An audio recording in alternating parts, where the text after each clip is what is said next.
Welcome to the ThreatInsight Quarterly Executive Risk Briefing for the third quarter of 2026. Every age asks its leaders to cross a desert. Some deserts are made of sand and silence. Ours is made of uncertainty, fractured alliances, contested trade routes, rising prices, restless societies, and decisions taken far away that arrive suddenly at the door of the boardroom.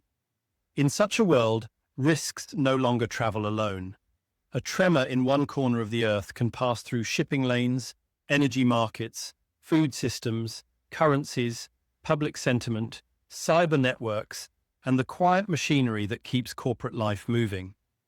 What once seemed distant can become immediate within days. This briefing is therefore an invitation to read the omens before they become storms, to listen carefully to how political, economic, social, and security forces are speaking to one another, to understand what that conversation means for continuity and market exposure, and to recognize that resilience is not only a shield against harm, but a form of wisdom, foresight, and strategic advantage.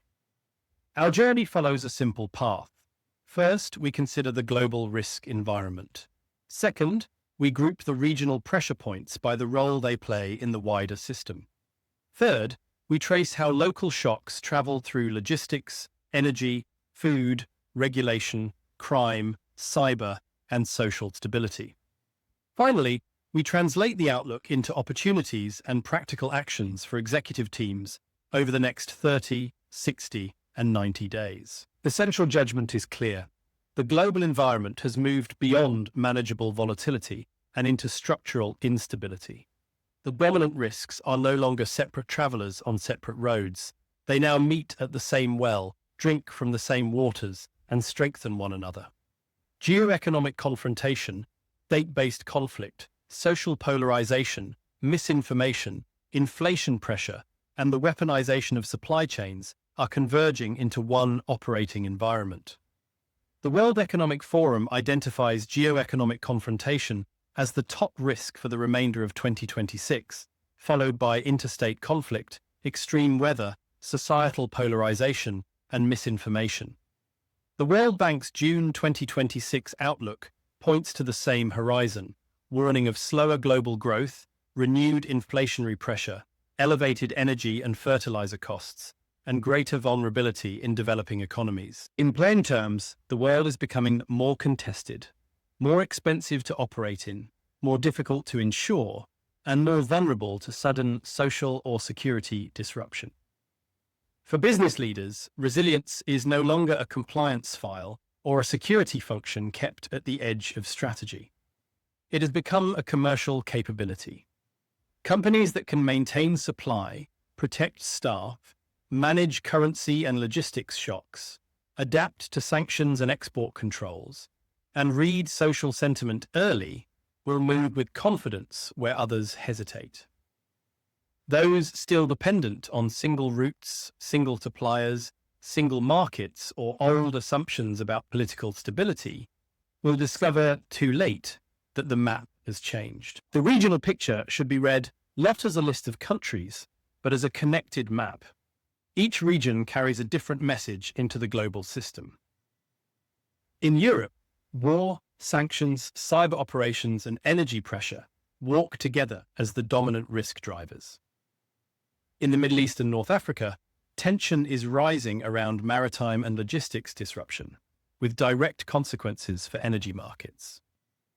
In sub-Saharan Africa, concentrated conflict and economic pressure are driving social mobilization, while fragile logistics threaten the movement of critical minerals that matter to both local and global markets. In Asia and the Pacific, supply chain vulnerability transfers risk into the technology sector, especially within the semiconductor sphere. Across the Americas, the weakening of law and order and the deepening of political polarization are allowing non-state armed groups to gain influence over resources and logistics. When these signs are placed together, their pattern becomes visible. War, sanctions, cyber operations, and political polarization are feeding the rise of non-state armed groups and weakening the foundations of law, order, and global stability. At the same time, they are stirring social mobilization in societies already strained by economic pressure. These trigger events are not isolated sparks. They are touching the global energy environment, the supply of critical minerals, and the core technology building blocks of modern life, including semiconductors, because they interrupt logistics and disturb the supply chains on which industries depend. These main risk themes are geographically dispersed, yet they are bound together by consequence. The war between Ukraine and Russia remains a key driver of instability on both sides of the divide. On the Ukrainian side, it is degrading energy infrastructure, disrupting logistics, weakening labor and workforce resilience, and inflating the cost of living through higher insurance, reconstruction, and operating costs. On the Russian side, it exposes partners to global financial counter-sanctions through the routing of sanctioned energy commodities as a means of continuing trade. Origin exposure, source exposure, legal disputes, agreement enforcement risk, and state retaliation remain paramount risk drivers for both national and business partners. Across Iran, Israel, Palestine, Lebanon, Syria, Yemen, and Egypt, proxy warfare is escalating through the Middle East and North Africa. This affects energy supply through logistics challenges, but also through banking restrictions, sanctions, and the reputational risk companies face when trading with sanctioned nations. The disruption of energy, the free flow of money, and the movement of basic goods through logistics choke points deepens humanitarian crisis. And that crisis, like dry wood in a hot wind, fuels terrorism and extremism across the region, with the Sahel remaining the focal point. Sub-Saharan Africa carries its own difficult mixture of war, terrorism, insurgency, and social mobilization. Countries such as Nigeria, Mozambique, Sudan, and South Sudan affect energy stability, while instability in Somalia and Ethiopia touches food supply stability for Saudi Arabia, the UAE, and Oman. Burkina Faso provides critical and affordable protein to Côte d'Ivoire and Ghana. If that supply is disrupted for long enough, the pressure will move through households, markets, and streets, fueling additional regional instability and social mobilization.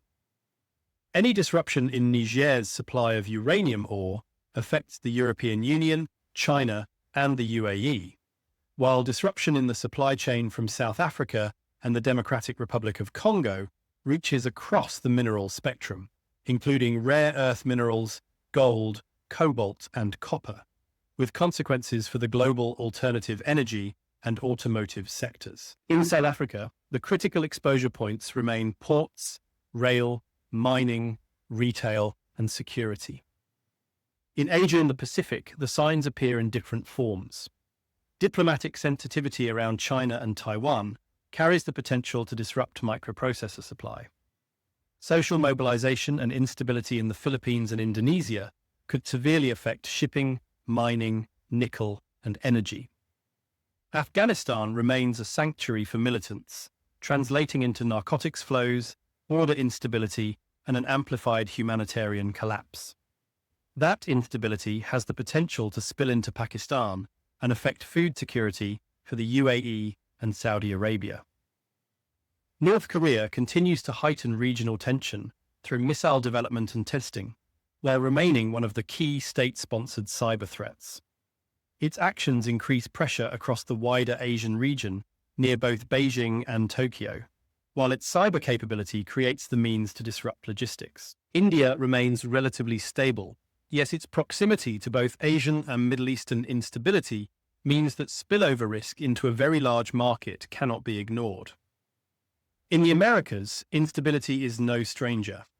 Haiti is under the strain of an acute criminal governance crisis, with gangs controlling critical supply routes and affecting logistics, food security, safety, and security. In Ecuador, organized crime and drug trafficking competition are severely affecting governance and business continuity. Mexico faces cartel influence that brings instability into energy and logistics. Colombia is destabilized by armed groups, the drug trade, rural insecurity, and political polarization. Venezuela's political legitimacy remains under scrutiny, elevating safety, security, and energy risks. Argentina remains vulnerable to inflation, with labor and social mobilization emerging as important risks.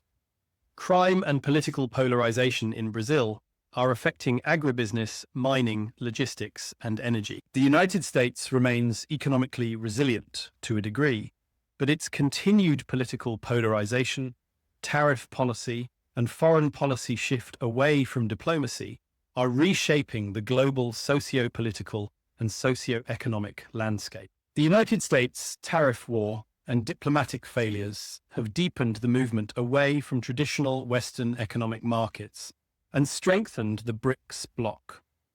BRICS has expanded into BRICS Plus. The original 5 countries, Brazil, Russia, India, China, and South Africa, have been joined by Egypt, Ethiopia, Indonesia, Iran, Saudi Arabia, and the UAE, with further influence extending through partner countries including Belarus, Bolivia, Cuba, Kazakhstan, Malaysia, Nigeria, Thailand, Uganda, Uzbekistan, and Vietnam. The adjusted purchasing power parity GDP of the BRICS bloc stands at 34% of global GDP and is already 47% larger than the G7's 30% share.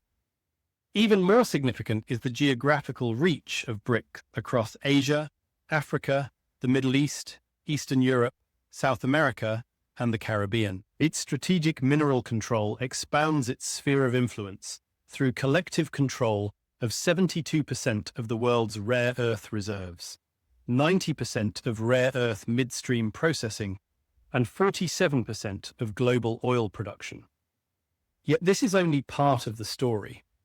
3 countries in the BRICS bloc are in active interstate wars: Iran, Russia, and Ethiopia. Another 4 face significant instability caused by a combination of internal and external factors: Nigeria, Bolivia, Cuba, and Belarus. This means that BRICS contributes significantly to regional, political, and economic risk.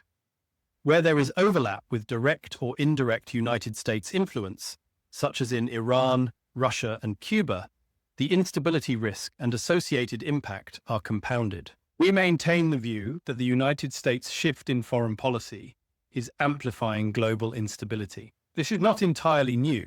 United States foreign policy has always evolved and has often produced a mixture of stability and instability. What is different now is the speed and force of amplification. The stated objective of reviving Western influence, combined with the aggressive implementation of that strategy, is accelerating the rise of the Global South, while further polarizing the global political and economic landscape. New alliances are forming away from the United States. BRICS has grown as countries such as South Africa, pressured by United States tariffs, were forced to seek alternative trade partners. Europe and Asia have moved quickly to exploit the vacuum created by US foreign policy. This new reality now appears to be gathering its own momentum. We must therefore treat instability in US foreign policy as a global amplifier, because its volatility does not remain contained within its domestic environment. Domestic instability spills into trade rules, security guarantees, and export controls. It affects investor confidence, commodity pricing, and the strategic calculations of allies and adversaries. As United States policy becomes more transactional and less predictable, fractures in its own image of political stability become more visible. Allies are questioning the long-held belief that they can rely on US stability and support, while adversaries are more willing to test boundaries. International bodies, such as the World Economic Forum, the International Monetary Fund, the United Nations Conference on Trade and Development, the Atlantic Council, and the Eurasia Group, identify US trade protectionism, tariff uncertainty, strained alliances, and policy missteps as major drivers of volatility, placing business risk inside a far more variable global operating environment. ThreatInSight, in its 13th January 2026 USA Strategy Review, anticipated the instability we are now experiencing. At the heart of economic and social stability lies the uninterrupted supply of tradable goods. At the foundation stand oil and gas, followed by fertilizer, equipment and spares, the simple instruments that keep the wheels of industry turning. When these become unreliable or unaffordable, food security weakens. Inflation is dictated by external forces, and socio-political instability follows economic instability.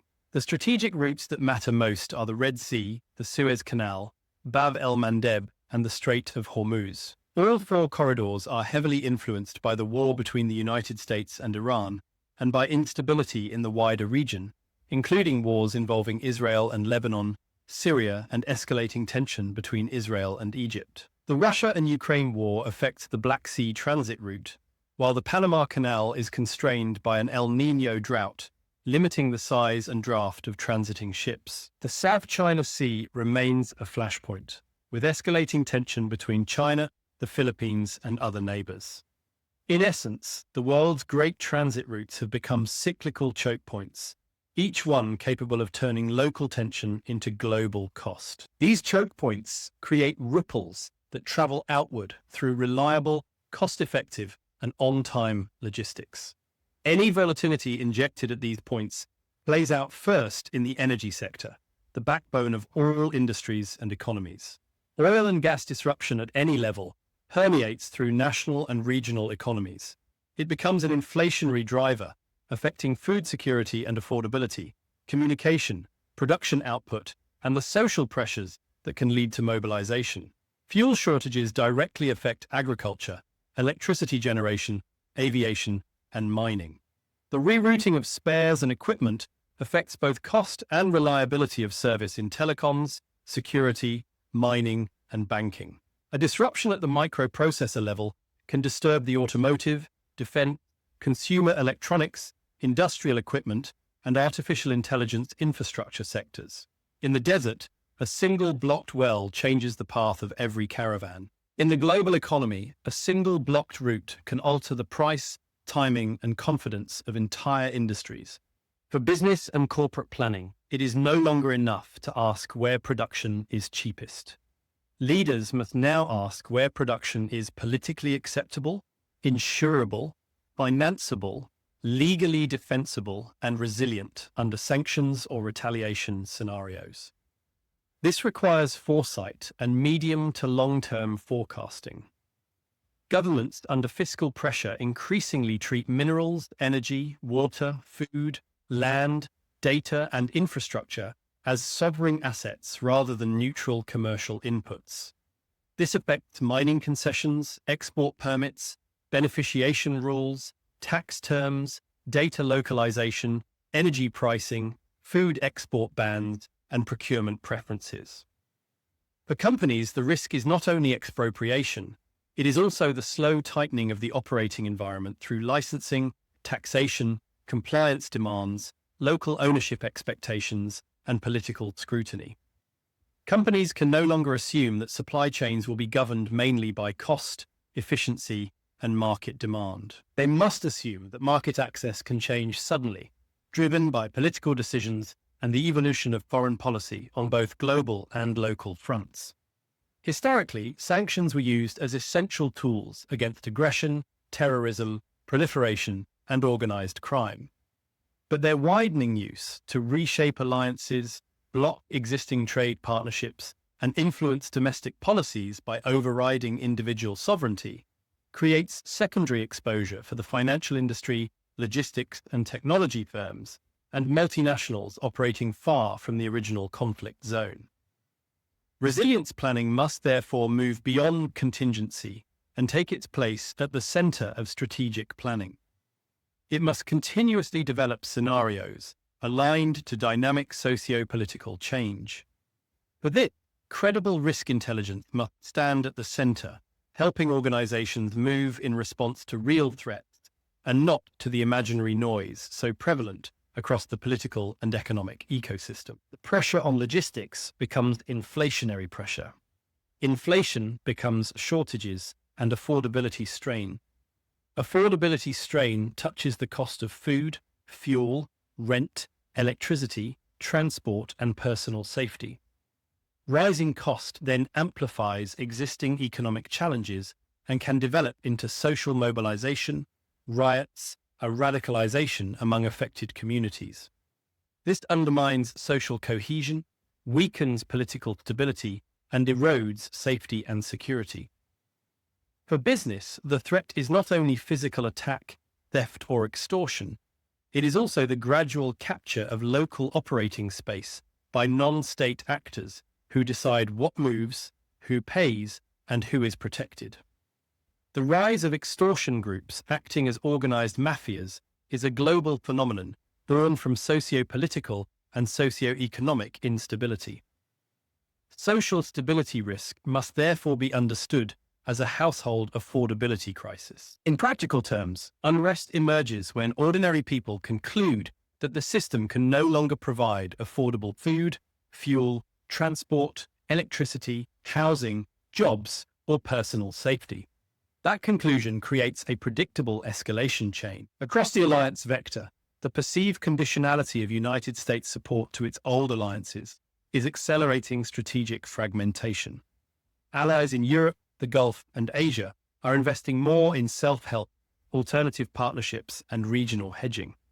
Some will deepen defense spending and supply chain alignment with Washington, while others will seek parallel relationships with China, India, Russia, the Gulf, Turkey, or regional blocs to reduce dependence on one security patron. This does not create a stable multipolar system. It creates a patchwork of partial alignments, transactional deals, and issue-by-issue coalitions. For business, this means market access, procurement preference, data rules, defense cooperation, and investment screening will increasingly differ by political alignment rather than by neutral commercial criteria.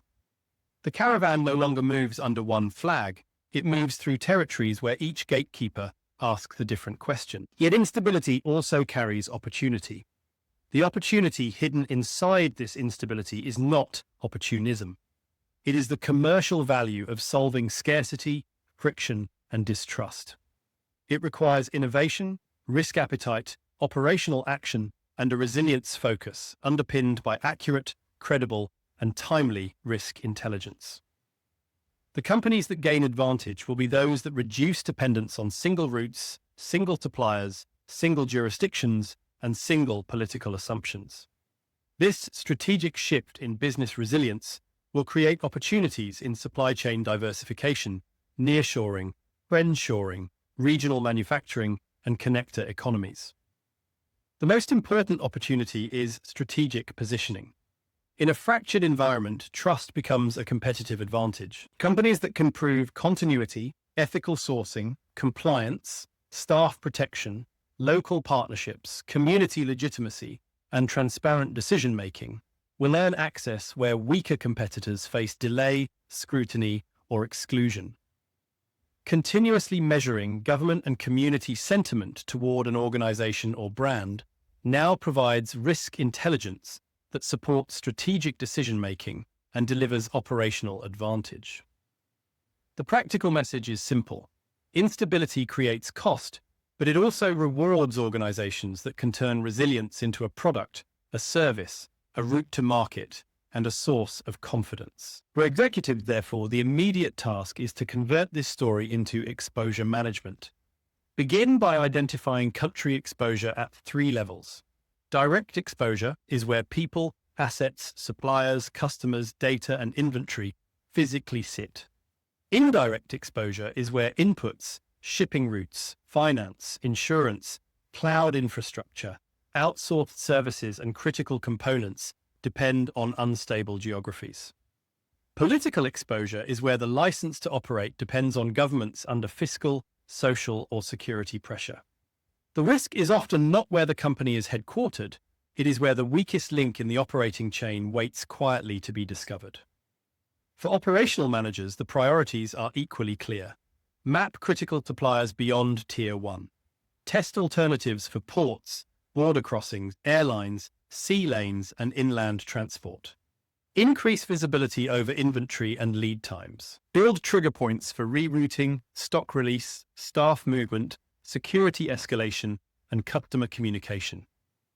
Review exposure to fuel, fertilizer, energy, foreign exchange, insurance, and sanctions, and establish risk intelligence as a way to recognize the early indicators of unrest.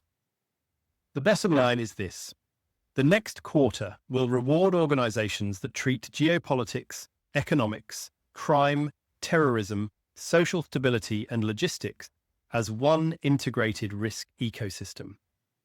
The world is not simply becoming riskier, it is becoming more connected in the way risks transmit. My recommendation is therefore to move from annual risk review to rolling 30, 60, and 90-day exposure management.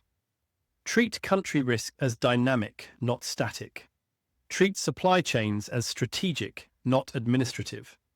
Treat social stability as an operating indicator, not a public policy issue outside the business. And treat resilience investments not as cost, but as the price of market access in a more fragmented world. To achieve this, ensure that you have the right partner to provide your organization with the most credible risk intelligence in real time. If you found this content helpful and would like to know how we can support your organization with credible risk intelligence in real time, reach out to us. Thank you for your time. If this briefing helped you read the signs a little earlier and see the road a little more clearly, give us a like and click the bell icon so that you are informed when we post new risk assessments, situational reports, and socioeconomic or political reviews.